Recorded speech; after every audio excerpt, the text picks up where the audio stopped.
Well, as I was driving around this morning, around beautiful Greensboro, North Carolina, I happened to see a car in front of me stopped at a light with an awesome license plate. So I realized, okay, that's a sign I should definitely do a Star Wars video today. So without further ado, let's jump into the next wave of modern Star Wars figures. So, as you know from following this series and hopefully also being a collector yourself, the original 1995 Kenner Power of the Force 2 figures were released on orange cards. And this bled over all the way into the third wave that was also mixed with purple carded Shadows of the Empire figures. But Han and Luke, being Return of the Jedi releases, were both released on orange cards. Leia's Bouche was released on a purple card, even though she's also a Return of the Jedi figure, but you can go back and watch that video for more details. When it came time for the fourth wave, we also had orange carded releases. But this didn't last long because, as with most toy lines, a rebranding was coming up to make the toy look new and special. And this is very common in the toy industry.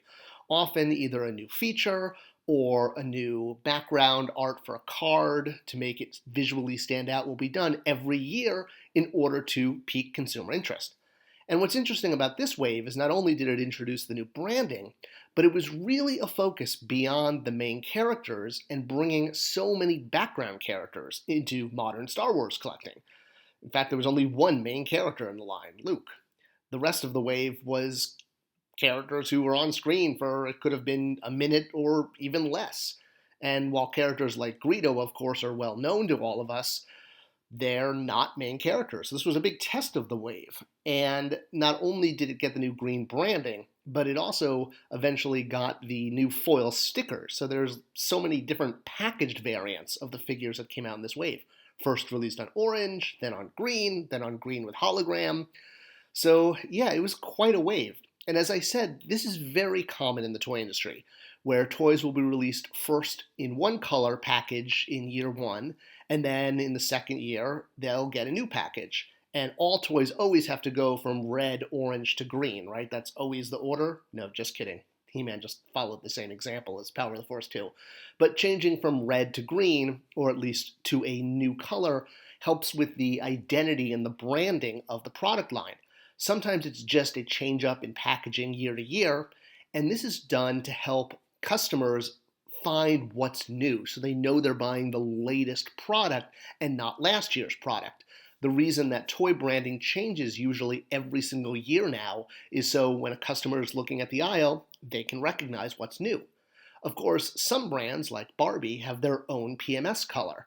They'll have a color that is sort of evergreen and they don't change up the color on the toy or in the branding for the line. So something with Barbie, you'll see this in everything from packaging to product to even merchandise and content, and the packaging for that content will all be using Barbie's trademark PMS pink color, which is actually even, I wouldn't say a joke, but they actually put that PMS name on the wall at Mattel in the Barbie area because they're so proud that they have a very specific PMS color. The same thing with Hot Wheels. Hot Wheels has that blue, and you'll see this blue on every basic Hot Wheels car year after year.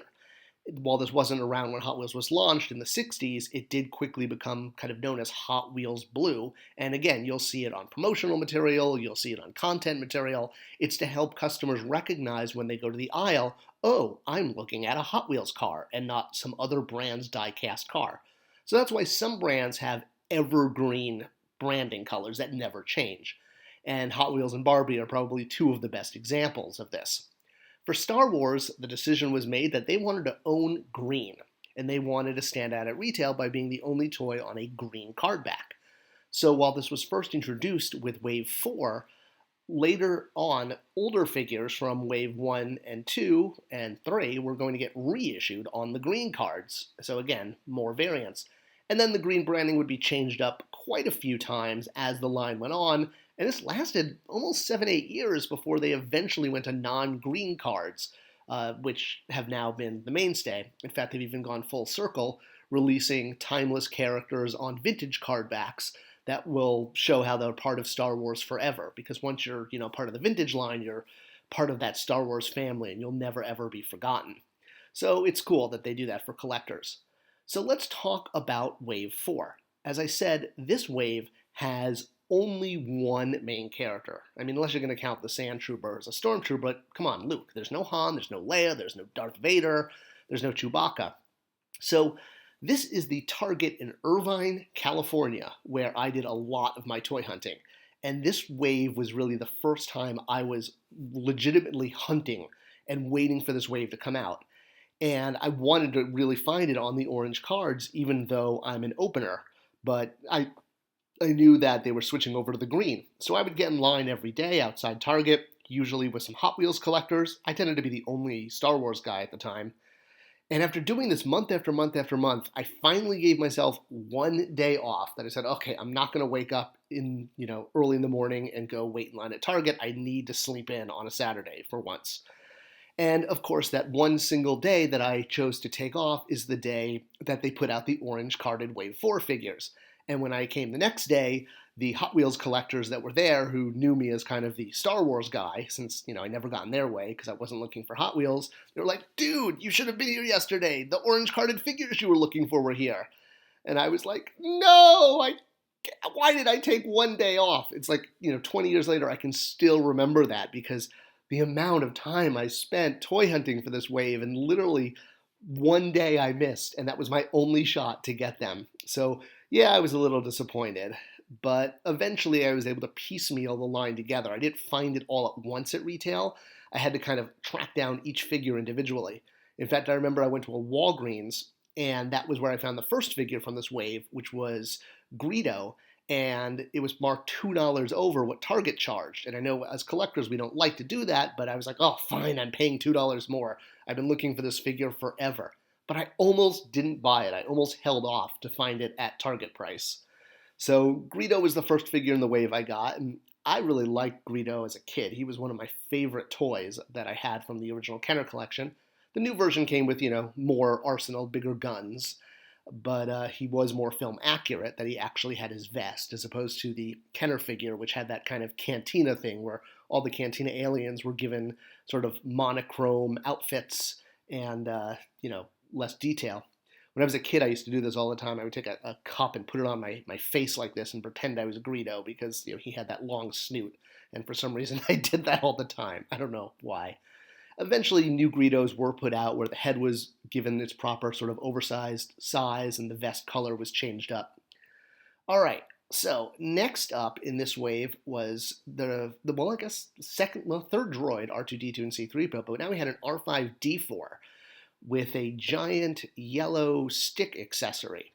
So this is a figure that probably got made in the Kenner Power of the Force 2 line because he had a figure in the vintage line. I'm guessing that it's pretty obvious that, they wanted it. They were not necessarily going for doing every figure in the vintage line, but, him being in the vintage line was a part of it. This time, though, the figure was a little different.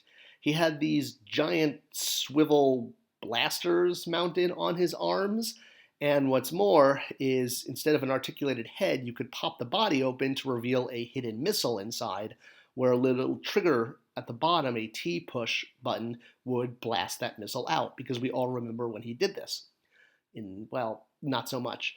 The thing is, it's so clear this is the perfect example of how these toys were aimed at kids, because kids are the bulk of the audience. But I think at the same time, the rising adult collector market that was coming out because of Power of the Force 2 and other things like McFarlane and some other figures at the time, but Power of the Force 2 really was giving birth to the adult collector, and it would be years before we would really get a collector-accurate R5-D4 on a card, on a single card. I got this image from Bantha Skull. They are a great site for doing photography of figures, so I want to give them full credit. And you can see the evolution of R5-D4 through the years. Definitely check out banthaskull.com for their great photography and the way they document sort of the changing figures over the years. All right, next up, in terms of screen time, was probably the smallest for this wave, good old Moman-Nadon, previously known as Hammerhead. Yep, the original Kenner figure, Hammerhead, was given a funky name by the Kenner designers, and by the time he was released in Power of the Force 2, he got his official name that, I don't know if that came from Decipher or the role-playing books, but he was now going to be based on his 2 seconds of screen time as opposed to that made-up Kenner blue outfit he wore. So it's the first time we ever got a screen-accurate Hammerhead or Momanodon. And now this character actually did show up in both Clone Wars and sort of even Rebels when they put blue on the Hammerhead or Thorians. I think that's what the species is called. Probably butchering that. And of course, he came with a giant double gun blaster because, reasons. But again, to make it kid friendly, these toys were meant for kids. The collector market was just starting to emerge at this time. Eventually, a more collector-friendly version of him would be made, which would be even more accurate to the prop. And, they probably had to make up the bottom half still because they only had the top for the actual prop. But it showed how the line was evolving more and more towards the adult collector. The next release in this wave was a double pack of Jawas. So this was the first sort of, what you call it, a two-pack on a single release that Kenner or Hasbro ever did. The vintage line only had one Jawa. Now you were getting two for the price of one, which was pretty cool. The articulation was a little less limited. It only had a swivel joint at the waist. But that was kind of fine because, Jawas basically just sort of stand around. And they did quite a lot of Jawas over the time. And they were a lot of fun to collect. This one in particular, this first release, if you held a light over the head, there was a light pipe, which is what the term is called, that you could shine through and his eyes would light up, if you will.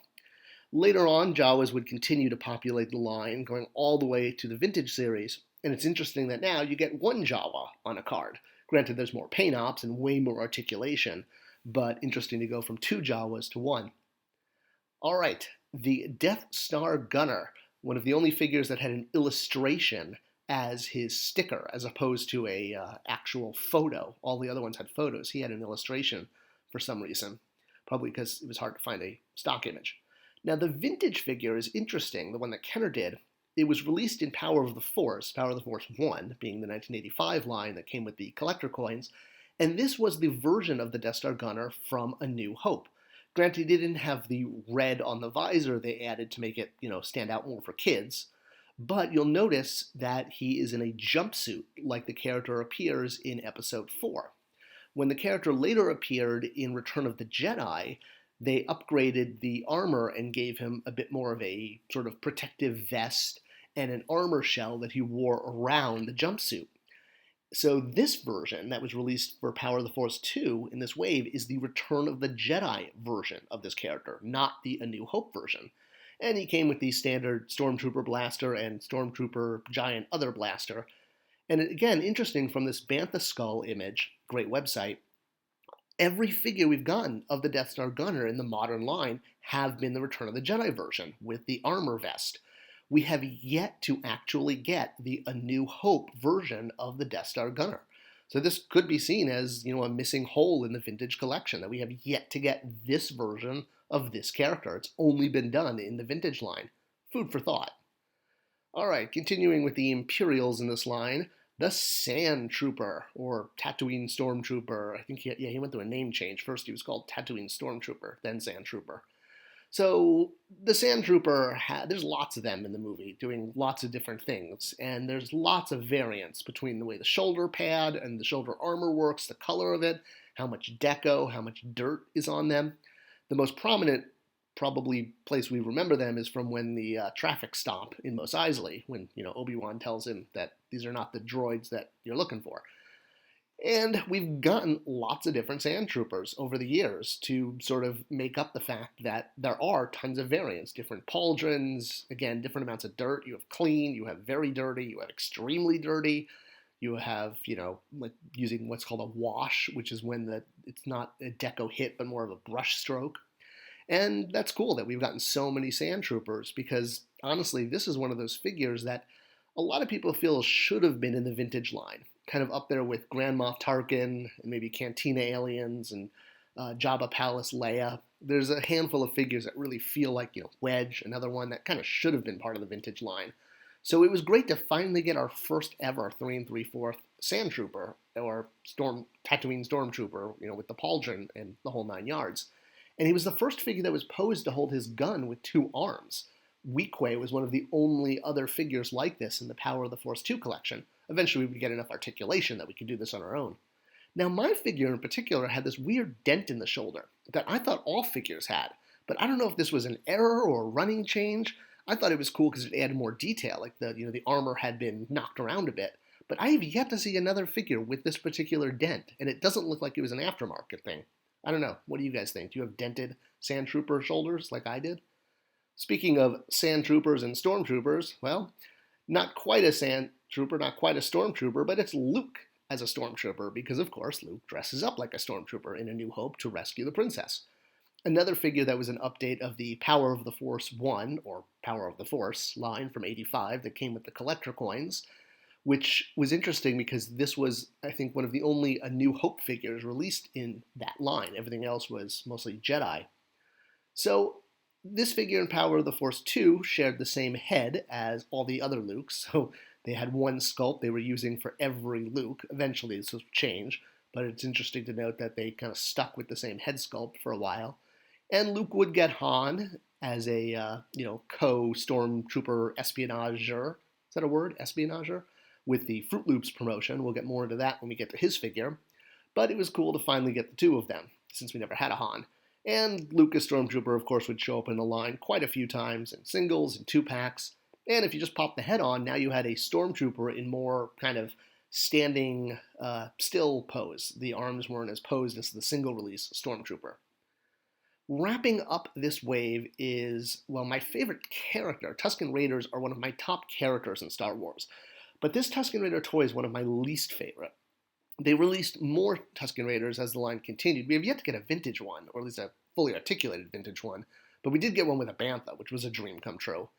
But what annoyed me personally as a collector with this one is that you could not pose him in his sort of iconic screen moment when he's raising his gaffy stick above his head and, screaming out in his Tuscan call. So because of the way the figure was posed, you could kind of do this with the vintage figure, which was neat because he just had straight arms. But this was not something possible with the new Power of the Force figure. So in that sense, it was a little disappointing, especially because he was also in kind of, I guess what you would call permanently looking down pose. So his head was looking down, his arm was permanently posed in like an elbow up position, so you couldn't raise the gaffy stick. Underneath it was kind of cool because when you pulled the top cloak, you got kind of a mummy-wrapped Tuscan Raider underneath. If you ever wanted to know what was under their cloaks, I guess this is what is. But again, he was like permanently looking down, and he wasn't as good as I hoped. But again, we got many Tuscan Raiders. I still think they could do a perfect one, and I'm kind of waiting for a new vintage collection one, hopefully.